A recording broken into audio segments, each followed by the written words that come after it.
Hello दोस्तों, स्वागत है आपका एक बार फिर से। और आज हम लोग डिस्कस करने वाले हैं 4, 5 और 6 फरवरी के करंट अफेयर्स यानी कि इम्पोर्टेंट न्यूज़ की। साथ ही इसके स्टैटिक जीके को भी हम लोग डिस्कस करेंगे। वीडियो को स्टार्ट पर करने से पहले आपसे एक छोटी सी रिक्वेस्ट है कि आप लोग वीडियो को लाइक और शेयर ज़रूर कर दिया करें, जिससे कि आपके दोस्तों की भी हेल्प हो सके दोस्तों। और अब हम लोग 2 से 3 दिन के बाद जो भी हम डिस्कस करते हैं उसके क्वेश्चंस को भी डिस्कस करेंगे, जिसमें कि 30 से 40 क्वेश्चंस होंगे। उसमें करंट अफेयर, स्टैटिक जीके और तमाम तरह के क्वेश्चंस को हम शामिल करेंगे। तो चलिए शुरू करते हैं आज का ये हम इम्पोर्टेंट न्यूज़ का सेशन। तो देखिएगा, सबसे पहले अगर हम बात करें तो सबसे पहली इम्पोर्टेंट न्यूज़ 4 फरवरी की है। और 4 फरवरी को जो है विश्व कैंसर दिवस मनाया जाता है। विश्व कैंसर दिवस को मनाने का जो मुख्य उद्देश्य है वो सिर्फ इतना है कि कैंसर के लिए यानी कैंसर के प्रति जागरूकता बढ़ाना, ठीक है, जिससे कि व्यक्तियों को जो है कैंसर रोग की बीमारी के बारे में जानकारी प्राप्त हो सके और जो व्यक्ति कैंसर के साथ जी रहे हैं उनके हौसले को बढ़ाने के लिए इस दिवस को मनाया जाता है। और अगर हम बात करें कि कैंसर दिवस मनाया गया तो इस बार कैंसर दिवस की जो थीम थी उसको जरूर याद रखना है। ये थीम है close our the gap, close the care gap, united our voices and taking action. ठीक है, ये जो थीम है वो इस बार की थीम है। ये थीम 2022 से लेकर 2024 तक यही रहेगी। ठीक है, तो इस चीज को हम याद रखेंगे, close the gap, united our voices and taking action. ठीक है, तो इतनी बात समझ गए होंगे। चलिए अगर हम बात करें आगे की न्यूज़ की, नेक्स्ट हमारी न्यूज़ है जो कि 2027 में फुटबॉल एशियाई कप, ठीक है, एशिया का जो फुटबॉल कप होगा, फुटबॉल का एशिया कप जो होगा उसकी मेज़बानी कौन करेगा? सऊदी अरब करेगा। इसकी घोषणा हो चुकी है। ठीक है, और अगर आप बात करें 2023 में इस फुटबॉल एशिया कप जो होगा, ठीक है, 2023 में इसकी मेज़बानी अगर पूछी जाए तो कतर करेगा, याद रखना है आपको। ठीक है, कतर इसकी मेज़बानी कब करेगा? 2023, मतलब जो वर्तमान में चल रहा है। और 2027 की अगर हम बात करें तो हमने आपको बताया सऊदी अरेबिया इसकी क्या करेगा? मेज़बानी करेगा। ठीक है, अगली न्यूज़ पर हम लोग चलते हैं और उससे पहले एक रिक्वेस्ट फिर से है मेरी आपसे कि वीडियो को आप लोग लाइक कर दें और शेयर जरूर कर दिया करें। चलिएगा आगे देखते हैं। अगली न्यूज़ है अंतर्राष्ट्रीय मानव बंधुत्व दिवस। तो अंतर्राष्ट्रीय मानव बंधुत्व दिवस जो है वो भी 4 फरवरी को ही मनाया जाता है। ठीक है, और 2 फरवरी को कौन सा दिवस मनाया जाता है? एक बार फिर इसको रिवीजन के लिए ले लीजिए। 2 फरवरी को कौन सा दिवस मनाया जाता है दोस्तों? तो 2 फरवरी को आपको पता है कौन सा दिवस मनाया जाता है? वेटलैंड दिवस मनाया जाता है। ठीक है, 4 फरवरी को हम लोग एक तो कैंसर दिवस मनाते हैं जिसके बारे में हम डिस्कस कर चुके हैं पहले ही, साथ ही एक और ये मानव बंधुत्व दिवस भी हम लोग 4 फरवरी को सेलिब्रेट करते हैं। अगला इम्पोर्टेंट क्वेश्चन, बहुत ज़्यादा इम्पोर्टेंट क्वेश्चन है, या सो जो है, सो मतलब झील से होता है, लद्दाख का पहला जैव विविधता केंद्र है। ठीक है, जैव विविधता केंद्र लद्दाख का पहला है, या सो लद्दाख में। ठीक है, तो ये जो झील है वो लद्दाख की सबसे पहली जैव विविधता स्थल घोषित की गई है। ठीक है, इस चीज़ को याद रखेंगे, बहुत ही इम्पोर्टेंट है। लद्दाख की अगर बात करेंगे तो राजधानी इसकी कहाँ है? लद्दाख की राजधानी है लेह। ठीक है, चलिए आगे देखिएगा। एक और इम्पोर्टेंट और बहुत ही ज़्यादा इम्पोर्टेंट न्यूज़ है सूरज कुंड हस्तशिल्प मेला। ठीक है, दुनिया का सबसे बड़ा हस्तशिल्प मेला जो है वो सूरज कुंड हस्तशिल्प मेला है और ये कहाँ आयोजित होता है? हरियाणा के अंदर आयोजित किया जाता है। याद रखेंगे, ये हस्तशिल्प मेला है जो कि कहाँ? हरियाणा के अंदर क्या किया जाता है, आयोजित किया जाता है। तो अभी इसका उद्घाटन किसने किया है भैया, इसका उद्घाटन किया है हमारे उपराष्ट्रपति। कौन है उपराष्ट्रपति, हमारे उपराष्ट्रपति हैं जगदीप धनखड़। ठीक है, तो उपराष्ट्रपति हैं जगदीप धनखड़, इतनी बात आपको पता है। और राष्ट्रपति कौन है, तो द्रौपदी मुर्मू है, ये बात भी आपको पता होगी। जो हमारा राष्ट्रपति होता है वो क्या होता है, राज्यसभा का पदेन सभापति होता है। इतनी तो बात आप समझ ही गए होंगे। ठीक है, तो चलिएगा अगला देखते हैं आगे का न्यूज़। और आगे का न्यूज़ है जोगेंद्र शर्मा। ये क्रिकेट खिलाड़ी थे जोगेंद्र शर्मा, और ये क्या थे, बॉलर थे। ठीक है, ये बॉलर हैं। ठीक, तो इन्होंने क्या किया, अभी क्रिकेट के सभी प्रारूपों से संन्यास ले लिया। और इनसे पहले भी एक व्यक्ति थे जिन्होंने संन्यास लिया था, वो भी क्रिकेट खिलाड़ी थे, उनका नाम भी मुरली विजय था। ठीक है, इनका नाम क्या था, मुरली विजय। वो भी क्रिकेट खिलाड़ी थे, इंडियन क्रिकेट प्लेयर थे। ठीक है, तो इतनी बात समझ गए होंगे। तो चलिए आगे कुछ और न्यूज़ को हम डिस्कस करते हैं। और आगे की न्यूज़ देखिएगा, सबसे बड़ी न्यूज़ ये महाराष्ट्र से आ रही हैं। ठीक है, अभी क्या हुआ यहाँ पर, अखिल भारतीय मराठी साहित्य सम्मेलन, अखिल भारतीय मराठी साहित्य सम्मेलन कहाँ हो रहा है, महाराष्ट्र में स्टार्ट हुआ है। और ये कौन सा है, 96वां है। ठीक है, 96। ठीक है, हाँ 96वें नंबर का मराठी साहित्य सम्मेलन है। ठीक है, और पाकिस्तान से एक खबर आ रही है कि पाकिस्तान के जो पूर्व राष्ट्रपति थे, जो जिन्हें परवेज़ मुशर्रफ के नाम से जाना जाता था, उनका क्या हो गया, डेथ हो गई 5 फरवरी 2023 को। ठीक है, और उनकी एज कौन सी थी, 79 ईयर्स की एज थी। ठीक है, और ये जब रहे थे राष्ट्रपति 1999 से 2008 तक रहे थे। ठीक है, हाँ देखिए नवाज शरीफ जो थे उन्होंने इनको क्या बनाया था, सेना प्रमुख बनाया था, बाद में इन्होंने उन्हें हटाकर खुद बैठ गए थे। ठीक है, हाँ तो चलिए और आगे बढ़ते हैं। चलिए अगली न्यूज़ की तरफ बढ़ते हैं, और अगली न्यूज़ है हमारी एससीओ से। ठीक है, संघाई सहयोग संगठन, इसके सुप्रीम ऑडिट इंस्टीट्यूशंस लीडर्स की अभी 6वीं बैठक हो रही है। कहाँ हो रही है, भारत के लखनऊ में। और भारत की तरफ से इसकी मेज़बानी कौन कर रहे हैं, भारत के कैग। तो भारत के वर्तमान में कैग कौन है, भारत के वर्तमान में कैग हैं जीसी मुर्मू, गिरीश चंद्र मुर्मू। इससे पहले ये किस पद पर थे, ये राज्यपाल थे जम्मू कश्मीर के। ठीक है, तो भैया यहाँ पर हमें एक चीज़ ध्यान रखने वाली है, भारत में इस बार एक तो ये एससीओ की ऑडिट वाली हो रही है बैठक, साथ ही साथ G20 की बैठक भी भारत में हो रही है, ये भी आपको बात पता होगी। ठीक है, G20 की दिल्ली में हुई है। ठीक, और ये एससीओ की ऑडिट वाली कहाँ हो रही है, ये लखनऊ के अंदर हो रही है। ठीक है, तो इसकी मेज़बानी कौन कर रहे हैं भैया, कैग कर रहे हैं। और इसके उद्घाटन की अगर हम बात करें तो वो कौन कर रही हैं, यहाँ की मतलब उत्तर प्रदेश की कौन है, राज्यपाल आनंदीबेन पटेल। ठीक है, तो चर्चा इसमें किस पे होगी, इस जो बैठक में चर्चा होगी वो होगी integrated emerging technology in audit. ठीक है, तो इस पर, इस थीम पर इसमें चर्चा होगी। ठीक है, तो इतनी चीज़ समझ गए होंगे। चलिए आगे बात करते हैं जो कैग हैं। ठीक है, यानी controller auditor general of India. ठीक, तो बात करें कि संविधान में कैग का वर्णन कहाँ पर मिलता है, किस अनुच्छेद के अंदर मिलता है, तो वो याद रखेंगे 148 के अंदर मिलता है, 148 के अंदर मिलता है। ठीक है, आगे देखेंगे अगर बात करें इस बैठक की, तो ये बैठक कितने 3 दिन तक चलेगी। ठीक है, इसमें कौन कौन से देश भाग ले रहे हैं, तो देखिए कजाकिस्तान, तजाकिस्तान, किर्गिस्तान और उज्बेकिस्तान जो है इसमें भाग ले रहे हैं। इतनी बात कन्फर्म हो गई।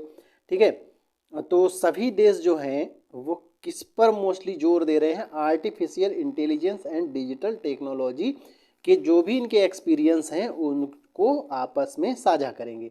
ठीक है, तो भारत का कैग हमने आपको बताया कि इसमें है 148 आर्टिकल के अंदर है।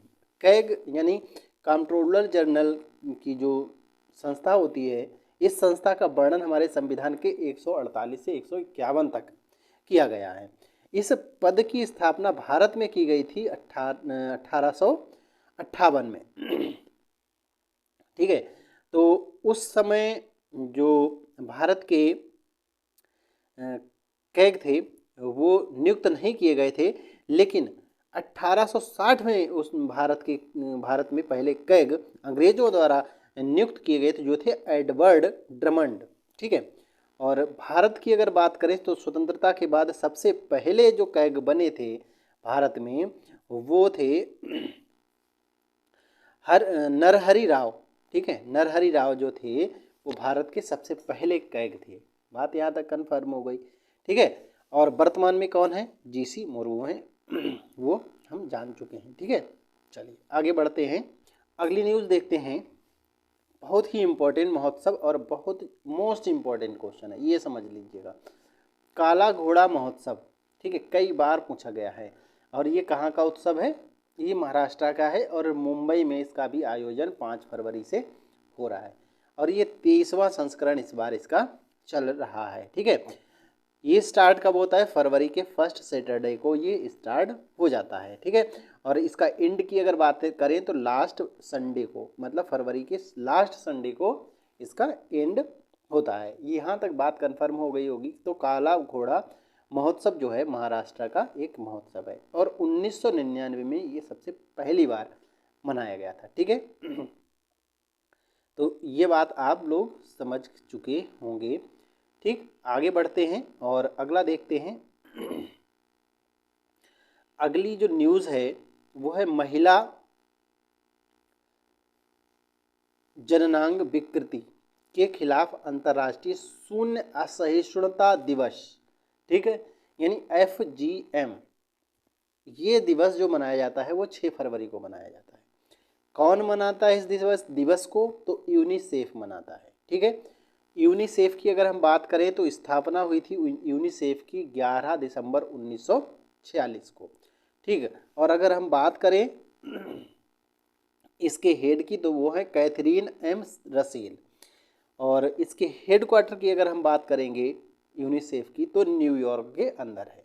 ठीक है, और थीम की बात करें तो partnership with man and voice to terms from social and gender norms to end female gentle mutation. ठीक है, तो ये इसकी थीम है, एक लंबी चौड़ी सी थीम है जिसको कि याद रखेंगे। ठीक है, चलिए अगले। रसायन एवं उर्वरक मंत्री कौन है हमारे वर्तमान में? मनसुख मंडाविया। साथ ही साथ ये पर्यावरण, स्वास्थ्य और परिवार कल्याण मंत्री भी हैं। तो अभी इन्होंने 11वीं अंतर्राष्ट्रीय प्लास्टिक प्रदर्शनी और कॉन्क्लेव का जो है उद्घाटन किया है। तो इसका आयोजन 1 से लेकर 5 फरवरी तक प्रगति मैदान नई दिल्ली में किया गया। ठीक है, यानी जो प्लास्टिक कचरा है, ठीक है, और प्लास्टिक है तो इससे निपटने के क्या उपाय हो सकते हैं उसके बारे में इस प्रदर्शनी को लगाया गया था। मेन वही मुद्दा था। ठीक है, चलिए आगे देखते हैं। तो ये इसका आयोजन याद रखना है आपको, दिल्ली में हुआ था। अगला है हमारा, अभी हाल ही में एक सर्वे किया गया और उस सर्वे में दुनिया का सबसे लोकप्रिय नेता चुना गया। ठीक है, तो दुनिया का सबसे लोकप्रिय नेता जो भी चुने गए हैं वो नरेंद्र मोदी यानी हमारे PM चुने गए हैं। ठीक है, तो इनके लिए 78% अप्रूवल दिए गए लोगों के द्वारा। ठीक है, वहीं सेकेंड नंबर यानी दुनिया के दूसरे नंबर की बात करें तो एंड्रेस ओब्रेडोर जो कि मैक्सिको के राष्ट्रपति हैं, और तीसरे नंबर की अगर हम बात करेंगे तो वो हैं एलन बारसेट जो कि स्वीडन के राष्ट्रपति हैं। ये तीसरे नंबर पर हैं। ठीक है, तो सबसे लोकप्रिय नेता हमारे PM अभी भी बने हुए हैं। ठीक है, चलिए अगला देखते हैं। अगला है खेल मंत्री अनुराग ठाकुर और जम्मू कश्मीर के राज्यपाल मनोज सिन्हा ने 4 फरवरी को खेलो इंडिया यूथ गेम्स का थीम सॉन्ग, जर्सी और लोगो का क्या किया? अनावरण किया है। ठीक है, तो याद रखेंगे खेलो इंडिया यूथ गेम 2023 में होने हैं वो 15 अगस्त से स्टार्ट होंगे। ठीक है, तो इसमें 9 प्रतियोगिताएं होंगी। ठीक है, खेलो इंडिया यूथ गेम्स इतनी बात समझ गए होंगे, ठीक है। और इस बार ये कर्नाटका में हो रहे हैं खेलो इंडिया यूथ गेम्स। चलिए आगे बढ़ते हैं और अगली न्यूज़ को हम लोग देखते हैं। देखिएगा, अभी श्रीलंका जो कि हमारा पड़ोसी देश है, ठीक, इसने अपना 75वां स्वतंत्रता दिवस मनाया। कब? 4 फरवरी को मनाया, ठीक है। तो इसमें इसकी जो थीम है वो नमो नमो मठ आ एप टुवर्ड्स आ सेंचुरी, ठीक है, ये इसकी थीम थी, ठीक। श्रीलंका की अगर हम बात कर रहे हैं तो श्रीलंका की देखिए इस समय राजधानी 2 हैं। एक तो राजधानी कोलंबो है, कोलंबो कैसी न्यायिक राजधानी है, और प्रशासनिक राजधानी की अगर हम बात करेंगे तो जयवर्धनापुरा कोटे है। राष्ट्रपति कौन है? राष्ट्रपति पहले दूसरे थे, इस समय है रानिल विक्रमसिंघे, ठीक है। और पीएम की अगर हम बात करेंगे तो दिनेश गुणवर्धने हैं, ठीक है। पहले जो थे वो खा के चले गए, ठीक है, श्रीलंका को कंगाल करके चले गए जो लोग पहले थे। अगला देखिएगा, वाणी जयराम एक पार्श्व गायिका थी जिनका अभी 4 फरवरी को निधन हो गया। याद रखिएगा, वाणी जयराम जो थी वो एक पार्श्व गायिका थी जिनका अभी निधन हो गया है 4 फरवरी को, ठीक है। अगला है, उत्तर प्रदेश के मुख्यमंत्री योगी आदित्यनाथ ने फरवरी 2023 में लखनऊ में पहले BFS मतलब वैश्विक संयुक्त वीजा आवेदन केंद्र का उद्घाटन किया, ठीक है। अब इसमें क्या होगा, जो लोग वीज़ा बनवाते हैं, ठीक, तो वो क्या है, उनकी जो मुश्किलें उन्हें आती हैं वो आसान हो जाएंगी, आसानी से वीज़ा बनवा पाएंगे, ठीक है। तो ये कहाँ कहाँ किन किन, तो कुल मिलाकर 10 देश हैं, ठीक है, जैसे ऑस्ट्रिया है, फ्रांस है, ठीक है, तो इस टाइप के देश हैं, अरब है, संयुक्त अरब अमीरात है, ईरान है। तो इस तरीके से इसमें कुल मिलाकर 10 देश शामिल किए गए हैं। वहाँ के वीज़ा बनवाना अब आसान हो जाएगा, ठीक है। चलिए अगला न्यूज़ देखते हैं हम लोग, और अगली न्यूज़ है बहुत इम्पोर्टेंट न्यूज़ है, 36वां अंतर विश्वविद्यालय उत्तर क्षेत्र युवा महोत्सव। तो ये अभी 4 फरवरी 2023 को स्टार्ट हुआ, और कहाँ, जम्मू कश्मीर में स्टार्ट हुआ। इस चीज़ को जरूर ध्यान रखेंगे। जम्मू कश्मीर की राजधानी तो आपको पता ही है, 2 राजधानियाँ यहाँ की श्रीनगर और जम्मू है, ठीक है। वहीं अगर बात करें यहाँ पर उपराज्यपाल की तो वो हैं मनोज सिन्हा, ठीक है। और क्या हुआ अभी जम्मू कश्मीर में, और जम्मू कश्मीर के जो जम्मू कश्मीर में ही जो क्या नाम अनुराग ठाकुर जो हमारे खेल मंत्री हैं, और वहाँ के उपराज्यपाल मनोज सिन्हा, अभी इन्होंने खेलो इंडिया यूथ गेम्स का थीम सॉन्ग, जर्सी और लोगों का अनावरण वहीं तो किया था। ये भी पीछे पड़ चुके थे, तो इन सब चीज़ों को रिमाइंड करते हुए चलिएगा।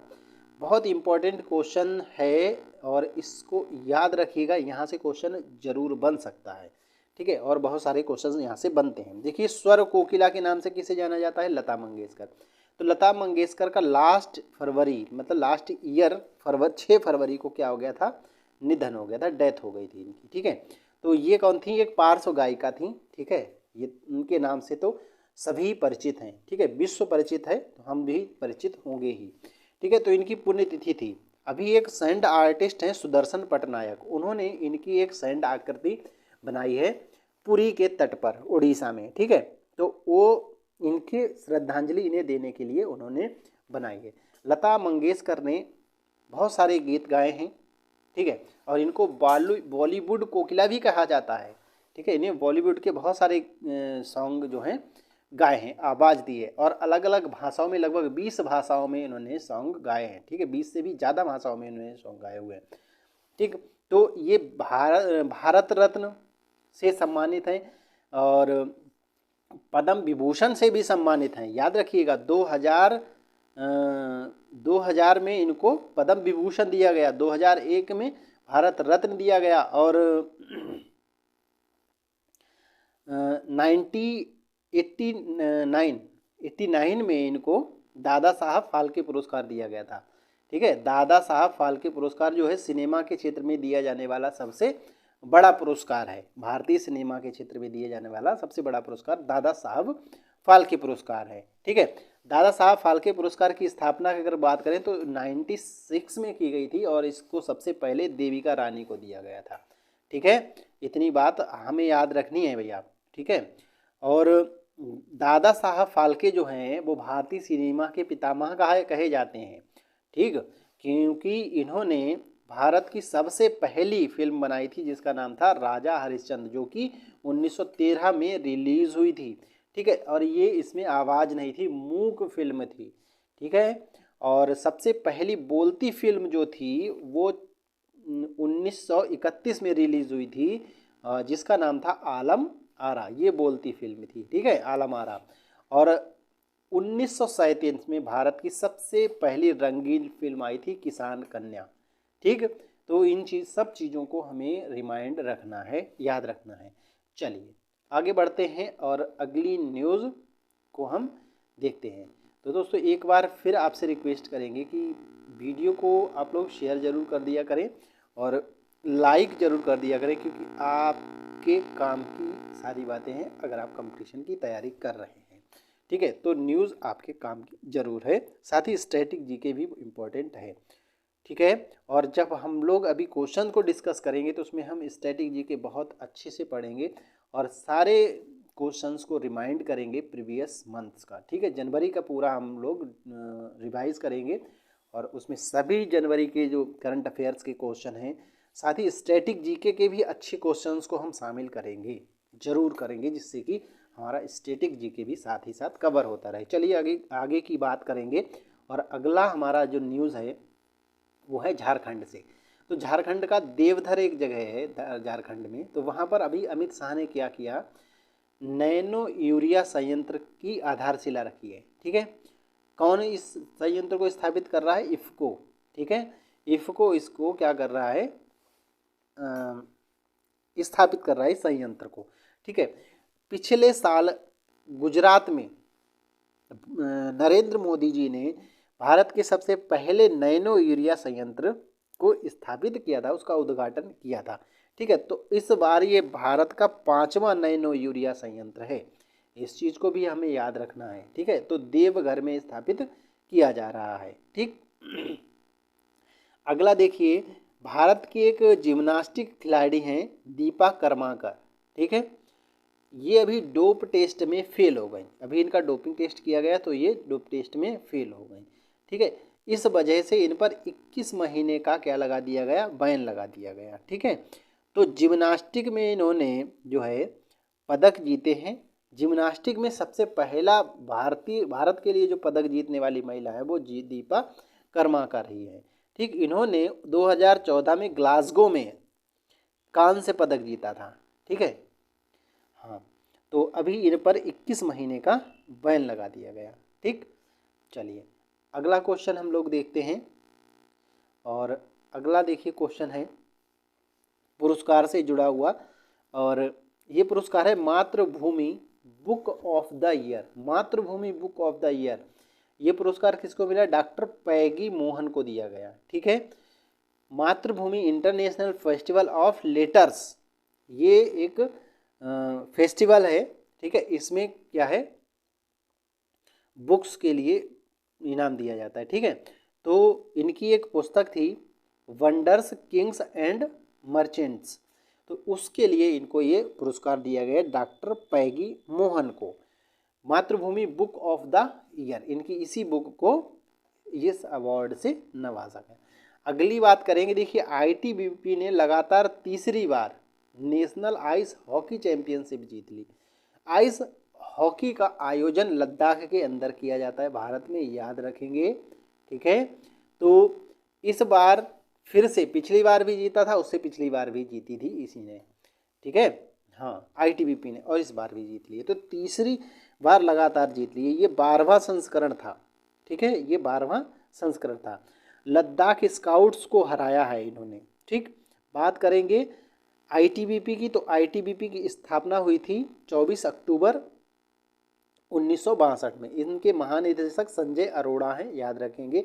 हेडक्वार्टर न्यू दिल्ली के अंदर है। इस चीज़ को हम ज़रूर से ज़रूर याद रखेंगे। अगली देखिए न्यूज़ की अगर हम बात करें तो अगली हमारे पास न्यूज़ है तुमकुरू से आ रही है। तुमकुरू में एशिया का सबसे बड़ा हेलीकॉप्टर कारखाना खोला जाएगा। तुमकुरू कहाँ पर है? ये कर्नाटका के अंदर स्थित है। ठीक है, तो यहाँ पर अभी एशिया का सबसे बड़ा कारखाना, हेलीकॉप्टर कारखाना खोला जा रहा है। कौन इसको खोल रहा है? HAL, heavy Hindustan aeronautical limited इसको खोल रहा है। ठीक है, और ये जो कंपनी है वो भारत की एक नवरत्न कंपनियों में से एक है। ठीक, चलिए आगे हम अगर बात करें तो इस HAL, हिंदुस्तान एरोनॉटिकल लिमिटेड की स्थापना हुई थी 23 दिसंबर 1940 को। और इसकी जो हेड क्वार्टर की अगर हम बात करेंगे तो कहाँ है? बेंगलुरु। इसके जो हेड हैं, चीफ हैं, वो R माधवन है। ठीक है, और PM मोदी ने इसकी आधारशिला रखी है। अगली न्यूज़ की हम बात करेंगे तो देखिएगा 65वें वार्षिक ग्रैमी अवार्ड जो है किसको? रिकी केज को दिए गए। ठीक है, रिकी क्रेज को ग्रैमी अवार्ड दिया गया 65वें इस आयोजन में। ठीक है, और ये इनका व्यक्तिगत रूप से तीसरा अवार्ड है। सबसे कम उम्र में ग्रैमी अवार्ड पाने वाले ये एक भारतीय है जिनको सबसे कम उम्र में मिला। सबसे पहला इनको ग्रैमी अवार्ड 2015 में दिया गया था। तो दोस्तों ये थे आज का इम्पोर्टेंट न्यूज़ और स्टैटिक जीके से जुड़े कुछ इम्पोर्टेंट क्वेश्चंस।